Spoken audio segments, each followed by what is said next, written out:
This channel does not promote any violent, harmful, or illegal activities. All content provided by this channel is meant for an educational purpose only.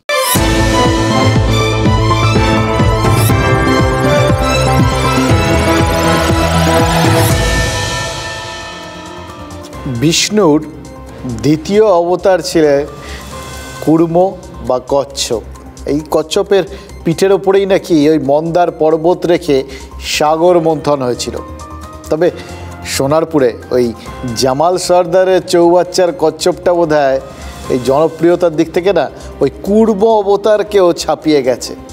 এমনি এমনি বলছি না, খেয়াল করে দেখুন, সকাল থেকে এই কচ্ছপটা উধাও হয়েছে, আর সেই কচ্ছপ উধাও হওয়া নিয়ে যা তুলকালাম চলছে তাই তো এটাই মনে হবে সবার কাছে তো এখন এই কচ্ছপ ভিভিআইপি।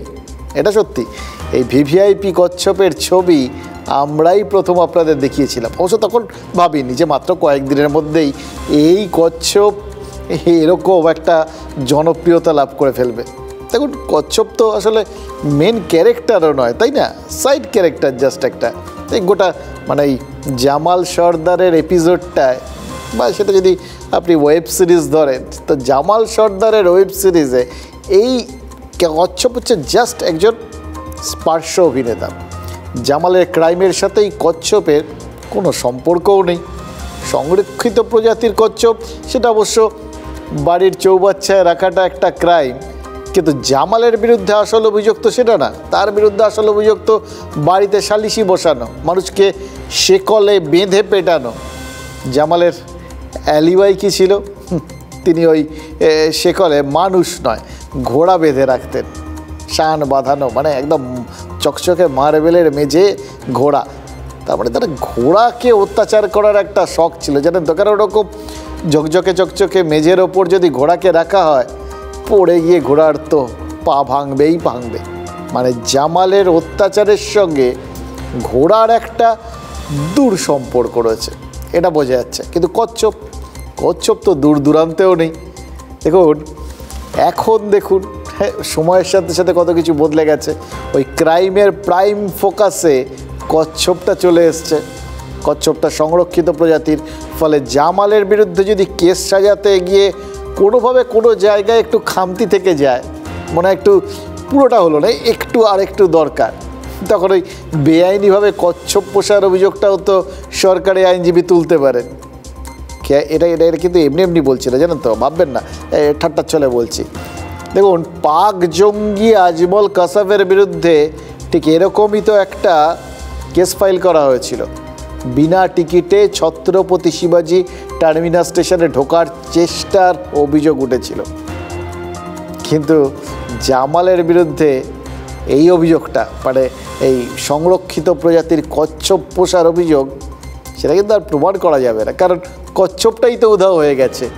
আগে তো প্রমাণ করতে হবে কচ্ছপটা ছিল, যেখানে ছিল সেই চৌবাচ্চায় তাকে তো আর দেখা যাচ্ছে না, আর কচ্ছপের তো ডানা নেই, সে তো উড়তে পারে না, তাহলে উধাও হয়ে গেল কি করে? ভাববার বিষয়, কিন্তু গভীরভাবে ভাবার বিষয়। কিন্তু তার থেকেও ভাবার বিষয়, কচ্ছপটা নিয়ে আমরা এত ভাবছি কেন? আমার ধারণা আপনারাও সেটাই ভাবছেন, এটাই গভীরভাবে ভাবছি। তার কারণটা ওই কচ্ছপ জামালের একটা ছোট অপরাধের প্রমাণ, এটা তো মোটামুটি সবাই বুঝতে পারছেন। ব্যাপারটা তত বড় নয়, বড় তখন যখন এটার থেকে আপনি আরেকটা জিনিস বুঝতে পারবেন। ধরুন, এই কচ্ছপটা একটা ছোট অপরাধের প্রমাণ হওয়া সত্ত্বেও গায়েব হয়ে গেল, উধাও হয়ে গেল। একটা ছোট অপরাধের প্রমাণে যদি উধাও হয়ে যায়, তাহলে তো এটা সন্দেহ হতে পারে যে বড় অপরাধের প্রমাণগুলো সব আস্ত রয়েছে। তো দেখুন, জামালের বিরুদ্ধে সব থেকে বড় প্রমাণ তো ওই সামনের ঘরের মেঝের ওই আংটা আর শিকল, সেগুলো ঠিকঠাক রয়েছে। তো যিনি প্রথমবার ওই জামালের অত্যাচারের কথাটা প্রকাশ্যে এনেছিলেন, সেই নির্যাতিতা কিন্তু সন্দেহ প্রকাশ করেছেন, জানেন। ওই প্রমাণ যা কিছু ছিল আর কিচ্ছু অবশিষ্ট নেই। যখন পুকুরে সাজ করতে আসার কথা ছিল, বন দপ্তরে নিয়ে আসার কথা ছিল, ওরা নিজেরাই ভোরের বেলায় এসে সাজ করে গেছে চোরের মতন। কেন চোরের মতন এসে ওকে নিয়ে আসবে, চোরের মতন সাজ করে যাবে? বন দপ্তরের কোনো খবর দেয়নি। এই কেসটা পুলিশও করতে পারতো, পুলিশ ইচ্ছা করে টাকা পেয়ে করছে না। কচ্ছপ তো পুলিশ নিজের থেকেই সহযোগিতা করে বার করে নিয়ে গেছে। কচ্ছপ কেন, মেশিন পাওয়ার, টাকা পয়সা ওর ওখানে সবই ছিল, ওর আন্ডারগ্রাউন্ডের মধ্যে সবই ছিল, সবই তথ্য দেওয়া হয়েছিল, পুলিশ নিজের থেকে বার করে নিয়ে গেছে। পুলিশ ওর সহযোগিতায় আছে, পুলিশ সহযোগিতা করে মাল বার করে 19 তারিখে অ্যারেস্ট করেছে এবং পুলিশকে আমরা বারংবার বলেছি যে জামালের বাড়ি আগ্নেয়াস্ত্র আছে, টাকা পয়সা আছে এবং আরও বিভিন্ন জিনিসপত্র আছে, এগুলো সিজ করার জন্য পুলিশ 26 তারিখে জামালের বাড়িতে সিজ করছে এবং কচ্ছপ সিজ করেনি। এবং সবথেকে আশ্চর্যের বিষয় সব কিছু সরিয়ে ফেলেছে, যারা যারা সরিয়েছে তাদের নামও আমরা পুলিশকে দিয়েছি যে কারা কারা জামালের বাড়ি রাত্রেবেলা গিয়ে সব অস্ত্র টাকা পয়সা সরিয়েছে। কচ্ছপও সরিয়ে ফেলেছে। জামালের সঙ্গে তো পুলিশ প্রশাসনের বন দপ্তরের একটা বড় যোগসাজশ আছে, কেন তার বিরুদ্ধে কেস হচ্ছে না এখনো পর্যন্ত? দেখুন, একটা বিষয় তার মানে বুঝতে পারছেন যে কোথাও অপরাধের গোড়ার থেকেই যদি কোনো কিছু সাফসুত্র করে ফেলা যায় তাহলে তো অপরাধটাই নেই প্রমাণ হয়ে যায়, তাই না? মানে খেয়াল করে দেখুন, শেখ শাহজাহানের সে সন্দেশখালিতে অত অভিযোগ যখন উঠল তখন তো ওই গোড়ার বিষয়টা অর্থাৎ অভিযোগগুলোকেই সাজানো বলা হয়েছিল। এবার তার প্রমাণের জন্য বিভিন্ন অডিও টেপ বেরিয়ে এসেছিল। এবার এই অডিও টেপগুলো যদি সত্যি হয় তাহলে যা যা অভিযোগ সন্দেশখালিতে উঠেছে সব সাজানো, সব যদি সাজানো হয়, সবটাই যদি মিথ্যে হয়, কাল্পনিক হয়, তাহলে তো শেখ শাহজাহানের ওখানে কোনো অপরাধী নেই। ঠিক একইভাবে বিভিন্ন যে দুর্নীতির অভিযোগ উঠেছিল, সে নিয়োগ দুর্নীতি হোক বা যা কিছু, ইভেন মমতা বন্দ্যোপাধ্যায় শুদ্ধ বলেছিলেন যেগুলো সব মিথ্যে সব অভিযোগগুলোকে তুলে কিছু লোককে জেলে পুরে রাখা হয়েছে। এবার দেখুন, অভিযোগগুলোই যদি সত্যি মিথ্যে হয়ে যায় তাহলে তো যারা আছেন জেলে তারা কেউ অপরাধী নন, সবাই ঠিকঠাক মানুষ, কারোর মধ্যে কোনো অপরাধ নেই। এটাই হচ্ছে মজা। গোড়ার থেকে যদি আপনি মুছে দিতে পারেন তাহলে ওপরটা, গোড়াটা কেটে দিলে গাছ কি আর দাঁড়িয়ে থাকবে? থাকে না, পুরোটাই মাটিতে। তার মানে কোনো কিছু থাকা বা না থাকা দুটোই যথেষ্ট ইঙ্গিতবাহী হয়ে উঠতে পারে। কিন্তু জামালের চৌবাচ্চায় এই কচ্ছপের না থাকাটা, সেটা না হয় ওই প্রমাণ লোপাটের ইঙ্গিত দিচ্ছে। বিধানসভায় আজকে দিলীপ ঘোষের থাকাটা কিসের ইঙ্গিত দিচ্ছে বলুন তো? আজ দিলীপ ঘোষের জন্মদিন। দিলীপদাকে আমরাও শুভেচ্ছা জানাচ্ছি, জন্মদিনের শুভেচ্ছা। ভালো থাকুন, সুস্থ থাকুন।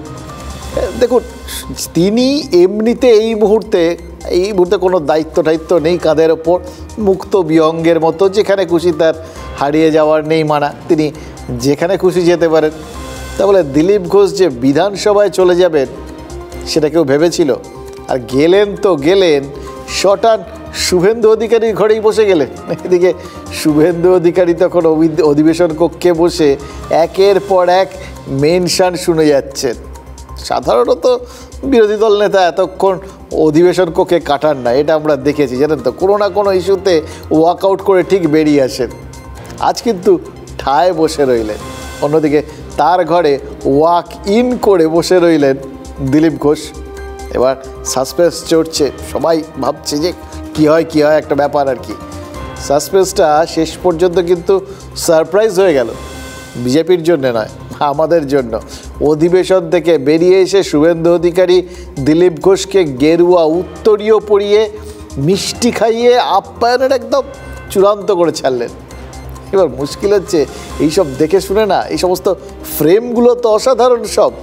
দিলীপ ঘোষকে গেরুয়া উত্তরীয় পড়াচ্ছেন শুভেন্দু অধিকারী, এসব দেখলেই মনের মধ্যে নানা রকম প্রশ্নগুলো কিলবিল করে, জানেন তো।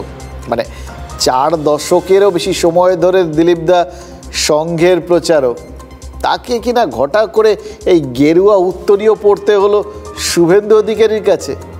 আচ্ছা, আজকাল নেতাদের কখন এত ঘটা করে উত্তরীয় পড়ানো হয় বলুন তো?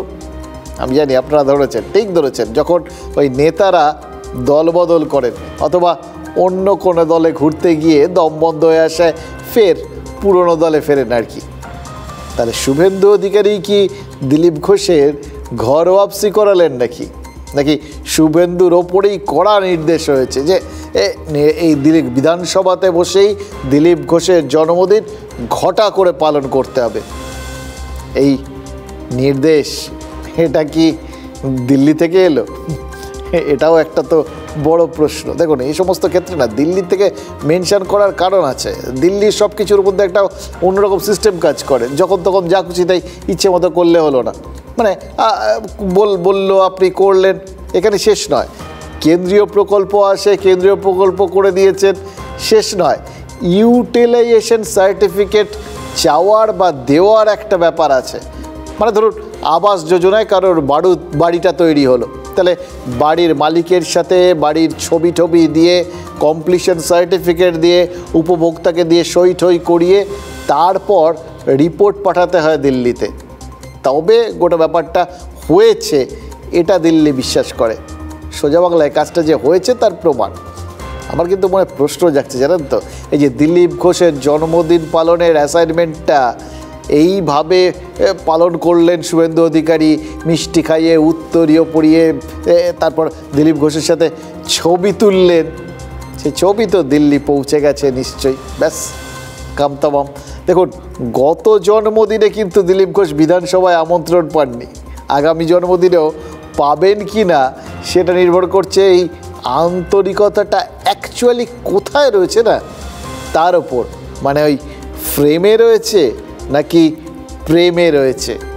বিধানসভার নেতা মাননীয় শুভেন্দু আমাকে আমন্ত্রণ করেছিলেন জন্মদিন জেনে মিষ্টি খাওয়ার জন্য, সেই জন্য দুটো কাজই হলো, জন্মদিনে মিষ্টি খাওয়া হলো, সবার সঙ্গে দেখা সাক্ষাৎ হয়ে গেল, শুভেচ্ছা বিনিময় হলো, আপনাদেরকেও শুভেচ্ছা। আজকে ইনভাইট করেছেন শুভেন্দুদা, যেভাবে আমরা আমাদের সম্মান দেখালাম দিলীপ দাকে, এটা থেকেই বোঝা যায় যে রিলেশনস আর অ্যাবসলিউটলি ফাইন। তৃণমূল তারা এইগুলোকে মানে কি বলবো, এটা নিয়ে কথা বলে তারা সম্পর্কগুলোকে নষ্ট করতে চায়, বাট আমাদের কিছু যায় আসে না, বিকজ আমাদের নেতৃত্ব সব একসাথেই রয়েছেন, ইউনাইটেড আছে। দিলীপবাবুর ফিরে আসা না আসাটা তাদের দলের উপর নির্ভর করে।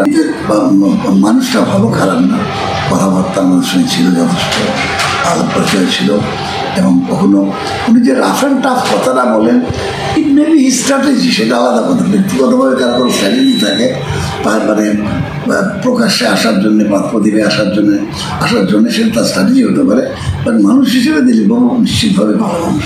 এটা ইভেন্ট, কারণ দিলীপ ঘোষকে কোণঠাসা এবং অপমান করতে গিয়ে বিজেপির যে নেতারা আদি বিজেপি কর্মীদের কাছে অপ্রিয় হয়ে ভিলেন হয়ে আছে, তারা দিলীপবাবুর পাশে দাঁড়িয়ে ছবি তুলে নিজেদের গ্রহণযোগ্যতা বাড়ানোর ড্যামেজ কন্ট্রোলের চেষ্টা করছে।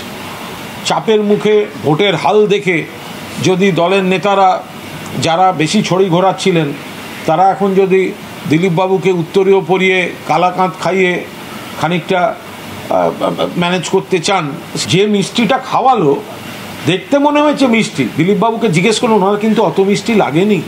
ফলে এটা একটা আরোপিত কৃত্রিম দৃশ্য, আসল দৃশ্য কি সেই ধারাবাহিক সিরিয়াল ও বিজেপিতে চলতে থাকবে। এই হচ্ছে রাজনীতি হওয়ার সাইড এফেক্ট, জানেন তো। রাজনীতিকদের মনের মধ্যে একদম ধারণা একদম বদ্ধমূল থাকে, আজ তারা যা বলবেন কাল মানুষ তা ঠিক ভুলে যাবে, কেউ মনে রাখবেন না কাল কি বলেছিলেন। দেখুন অগ্নিমিত্রা পাল বোধহয় ভুলে গেছেন, কয়েকদিন আগেই দিলীপ ঘোষ অভিযোগ করেছিলেন দলে তার কোনো কাজ নেই, এমন হলে থাকবেন না। আবার শোভনদেব চট্টোপাধ্যায় ভুলে গেছেন যে বিধানসভা নির্বাচনের সময় দিলীপ ঘোষ কী বলেছেন এবং তার জবাবে তারা কী বলেছিলেন। এখন শুভেন্দু অধিকারী তিনি বড় শত্রু, তাই দিলীপ ঘোষকে একটু আপ করে শুভেন্দুকে একটু ডাউন করে দাও, এটা তো একদম ঘরোয়া রাজনীতির একদম মানে কি বলবো, চাইল্ডিশ, বাচ্চা সুলভ জায়গাতে আছে রাজনীতির ক্ষেত্রে, এটা সবাই এখন বুঝে গেছে, এটার মধ্যে পরিপক্কতার খুব একটা দরকার হয় না। বিধানসভায় আজ সাংবাদিকরা কিন্তু একটা বেশ হোমলি ফিলিং পেয়েছেন গোটা ব্যাপারটার মধ্যে, জানেন তো। দিলীপ ঘোষও কি উত্তরীয়টা গায়ে জড়িয়ে হোমলি ফিলিং পেলেন? কুণাল ঘোষ তো বলছেন যে মিষ্টিতে নাকি মিষ্টিই ছিল না, সুগার ফ্রির মতো, দুধের বদলে পিটুলি। আজ সকালে দিলীপ ঘোষের সঙ্গে কুণাল ঘোষেরও কিন্তু দেখা হয়েছিল, জানেন তো। সাংসদ বিধায়ক তিনি আদালতে, এবার সেখানে কুণাল ঘোষ দিলীপ ঘোষের সঙ্গে ভালোই সৌজন্য বিনিময় করেছেন। তাহলে সেটাও কি লোক দেখানো ছিল নাকি, এনাক্টমেন্ট, নাটক? দিলীপ ঘোষ কিন্তু আজ গায়ে উত্তরীয় জড়িয়েই কাজে নেমে পড়েছেন। প্রথম অ্যাসাইনমেন্টটাই হচ্ছে ভোট পরবর্তী বেশ কিছু বিষয় আসায়, এবং সে খুব কঠিন অ্যাসাইনমেন্ট। কঠিন কেন বলছি কারণ দিলীপ ঘোষ এমনিতে সোজা কথা বলতে অভ্যস্ত, এটা আমরা সবাই জানি, এটাই তার ইউএসপি, স্পেশালিটি। কিন্তু এখানে তো এখন তার দল শুদ্ধ লোক সোজা সাপটা কথা বলতে শুরু করেছেন, কাকে কি বলছেন, কাকে কি আঘাত আনছেন, কেউ এ সমস্ত তিনি মাথা ঘামাচ্ছেন, বলবেন যা মনে আছে, সাদা মনে কাদা নিস, সোজা মুখের ওপর বলে দিচ্ছেন। এই কদিন তো তাই দেখছিলাম। এবার যা বলে দিচ্ছেন তার ফলটা কি হচ্ছে, চারপাশটা কি একটু বেশি অগোছালো লাগছে? তাহলে দিলীপ ঘোষকে কি দায়িত্ব দেওয়া হচ্ছে যে বিভিন্ন সময়ে তার দলের বিভিন্ন নেতার মুখনিসৃত সব সোজা কথা, মানে যেটাই পরিস্থিতি গুলিয়ে দিয়েছে, বাঁকিয়ে দিয়েছে, তাকে গুছিয়ে সিচুয়েশনটা একটু সোজা অর্থাৎ সহজ করার? এই ধরুন বাংলা ভাগ, এই ইস্যুতে এখন একটু চাপে রয়েছে বিজেপি, কারণ তৃণমূল কংগ্রেস সোজাসুজি যদি বিধানসভায় ভোটাভুটিতে চলে যায় তাহলে কিন্তু এই বাংলা ভাগ বঙ্গ বিজেপির কপালে শনি হয়ে নাচতে পারে, 16 আনা সম্ভাবনা আছে। সুকান্ত মজুমদার নিশ্চয়ই এখন ভাবছেন যে কি কুক্ষণে প্রধানমন্ত্রী নরেন্দ্র মোদীকে উত্তরবঙ্গের উন্নয়নের প্রস্তাব দিতে দিয়েছিলেন, ঘটা করে সেটা ঘোষণা করার প্রয়োজন কি ছিল? দেখলেন তো কি থেকে কি হয়ে গেল। সুকান্ত মজুমদার তো উত্তর পূর্বাঞ্চলের উন্নয়ন মানচিত্রে বাংলাকে সামিল করার কথা বলেছিলেন, উত্তরবঙ্গকে। এবার সেটা জানতে পেরে এই অনন্ত মহারাজ ভেবে বসলেন এটাই হচ্ছে আসল সময়। এই বেলা ওই একটু কোথাও লোহা গরম থাকতে থাকতে পিঠে দিতে হয় না, তো এই বেলা গ্রেটার কোচবিহারের হাওয়াটা একটু উস্কে দিই। রাজু সিং বিস্তা বলে বসলেন দার্জিলিং বঞ্চিত। সংসদে ঝাড়খণ্ডের সাংসদ নিশিকান্ত দুবে তিনি আবার এই সুযোগে মালদা মুর্শিদাবাদকে নিয়ে ওই আরও কয়েকটা জায়গা বিহারের সব মিলিয়ে মিশিয়ে একটা কেন্দ্রশাসিত অঞ্চল করার দাবি জানিয়ে বসলেন। আর এখান থেকে দুজন বিজেপি বিধায়ক গৌরীশঙ্কর ঘোষ আর সুব্রত মিত্র ফাঁক বুঝে তাকে সমর্থনও জানিয়ে দিলেন। মুর্শিদাবাদে কিন্তু মিছিলও বেরিয়ে গেল। এবার ভাবুন তো, এরপর মমতা বন্দ্যোপাধ্যায় যদি অভিযোগ করেন যে বিজেপি বঙ্গভঙ্গ চাইছে, সেটা তো সকলের কাছেই বিশ্বাসযোগ্য হয়ে যাবে। মুখ্যমন্ত্রী তো বলেছেন বাংলাকে ভাগ করার চক্রান্ত হচ্ছে, তাই একাধিক নেতাকে দিয়ে বিভিন্নভাবে সে কথা বলানো হচ্ছে। সোমবার তো এই প্রস্তাব বিধানসভাতে উঠবে। এবার তার আগে মনে হচ্ছে এখন তো ড্যামেজ কন্ট্রোলটা একটু দরকার না, কোথাও গিয়ে লোকে বুঝেছেন যে বলটা খুব বেয়ান্তারাভাবে বেঁকে গেছে আর কি। হ্যাঁ, তাই শুভেন্দু অধিকারী মনে হচ্ছে দুটো কৌশল নিয়েছেন। এক, বিধানসভায় উত্তরবঙ্গের বঞ্চনা নিয়ে তিনি বিক্ষোভ দেখালেন। তারা স্পিকারের অনুমতি এজন্য নিয়েছিলেন কিনা জানা নেই, কিন্তু উত্তরবঙ্গ নিয়ে বিজেপির অভিযোগের তালিকায় অনুপ্রবেশটাকেও ঢুকিয়ে দিয়েছেন, সেইটা নিয়েও বিক্ষোভ দেখিয়েছেন। এখানেই প্রশ্ন, কেন এই বিক্ষোভটা দেখাতে হলো বাংলার বিজেপিকে? দেখাতে হলো কারণ সংসদে নিশিকান্ত দুবেই অনুপ্রবেশ নিয়েই অভিযোগ নথিভুক্ত করেছেন এবং মালদা মুর্শিদাবাদকে কেন্দ্রশাসিত করার দাবি জানিয়েছেন। এবার এই জায়গাটায় কোথাও গিয়ে তো তাদের প্রমাণ করতে হবে, বলে তো দিয়েছেন তিনি তাদের দলেরই সাংসদ, এটাও তো বাংলার মানুষ জানেন। ফলে এখন তার বক্তব্যের পেছনে কিছু কারণ যদি এস্টাবলিশ না করা যায় তাহলে কোথাও গিয়ে সেটা একদম উদ্দেশ্য প্রণোদিত ঠেকবে। তাই জন্যই শুভেন্দু অধিকারী এই দুটো ইস্যুকে তুলে দিলেন। এক, উত্তরবঙ্গে উন্নয়ন হচ্ছে না, সেটা বঞ্চিত, রাজ্য সরকারের কাছ থেকে সেই উত্তরবঙ্গ বিমাতৃসুলভ আচরণ পায়। এটা বলার মধ্যে দিয়ে এই যে বিভিন্ন জায়গায় উত্তরবঙ্গের লোকজন যে কোথাও গিয়ে বিভিন্ন রকম দাবি ঠাবি তুলছেন, তার যে একটা প্রেক্ষাপট আছে, সেই প্রেক্ষাপটটা লোকের সামনে তুলে ধরলেন। আর তার সঙ্গে অনুপ্রবেশটা তুলে ধরলেন, বললেন যে বোঝালেন যে নিশিকান্ত দুবেরা যে বক্তব্যগুলো রেখেছিলেন তার পেছনে তো কারণ রয়েছে, এমনি এমনি তারা এগুলো তুলে ধরেননি। এবং যদি সত্যিই এরকম অনুপ্রবেশ ঘটে থাকে তাহলে তো দেশের সার্বভৌমত্ব কোথাও গিয়ে বিপন্ন হতে পারে, নিরাপত্তা বিঘ্নিত হতে পারে। সুতরাং ওইটুকুনি বললেন না, কিন্তু এটা হচ্ছে বুঝে নিতে হয় কথা কিছু কিছু সেরকম আর কি, যে দেশের স্বার্থেই এই রকম সিদ্ধান্তগুলো দরকার। কোন সিদ্ধান্ত বুঝে নিন।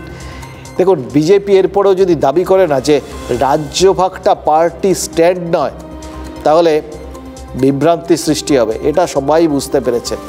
এতভাবে, এত মুখ থেকে এত রকমভাবে কথাগুলো এসছে, তাই নিশিকান্তের অভিযোগটারই ওই যে প্রেক্ষাপটটা, সেটাকে মান্যতা দেওয়ালেন শুভেন্দু।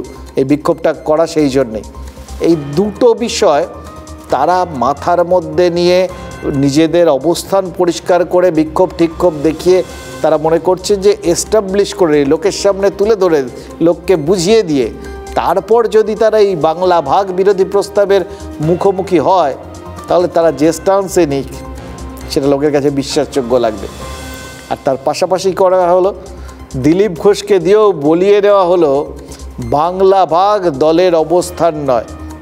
তার মানে বঙ্গ বিজেপির ব্রহ্মা বিষ্ণু মহেশ্বর তিনজনই নিজেদের অবস্থানটা পরিষ্কার করে জানিয়ে দিলেন, বা তাদেরকে দিয়ে বঙ্গ বিজেপি নিজের অবস্থানটা পরিষ্কার করিয়ে নিল। এবং অনেক দিন পর বঙ্গ বিজেপির তিন মাথায় একদিকে তাকিয়ে কথা বললেন, উত্তর দিকে। আচ্ছা, মাথা ভাগের প্রচার আটকানোর মতো এই বঙ্গভঙ্গের প্রচার আটকাতেও কি এবার বিজেপি একই রকমভাবে স্ট্র্যাটেজিক্যালি সচেষ্ট হবে? আমাদের রাজ্য সভাপতি মাননীয় সুকান্ত মজুমদার, কেন্দ্রীয় মন্ত্রী, তিনি উন্নয়নের একটা নতুন মডেল বা যোজনা দিয়েছেন সামনে, প্ল্যানিং কি হওয়া উচিত। উত্তরবঙ্গের মানুষকে বারবার পিছিয়ে রাখা হয়েছে, তাদের অধিকারকে হরণ করা হয়েছে। তার বিরুদ্ধে আমাদের অনেক নেতাও আওয়াজ তুলেছেন। ভারতীয় জনতা পার্টি কখনো কোনো প্রস্তাব নেয়নি, কোনো কথা বলেনি, কোনো প্রতিশ্রুতি দেয়নি যে আমরা বাংলাকে ভাগ করব। যারা বিজেপিকে বদনাম করে রাজনীতি করতে চাইছেন, তাদের উদ্দেশ্যটা বোঝা গেছে, তারা উত্তরবঙ্গের উন্নয়ন চান না। সুকান্ত মজুমদার যেটা বলেছেন সেটা বঙ্গভঙ্গে উস্কানি।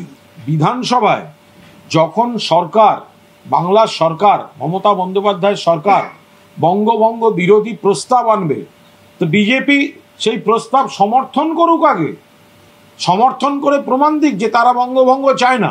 উত্তরবঙ্গে গত 13 বছরে একটাও শিল্প তো দূরের কথা, অনুসারী শিল্প তৈরি হয়নি। উত্তরবঙ্গে অন্তত 200-র বেশি চা বাগান বন্ধ হয়েছে। মুখ্যমন্ত্রী এবং তার পরিবারের লোকেরা বেড়াতে যায়, তাই টাইগার হিলে মুখ্যমন্ত্রীর নতুন আবাস তৈরি হয়েছে, সেবক রোডে আবাস তৈরি হয়েছে।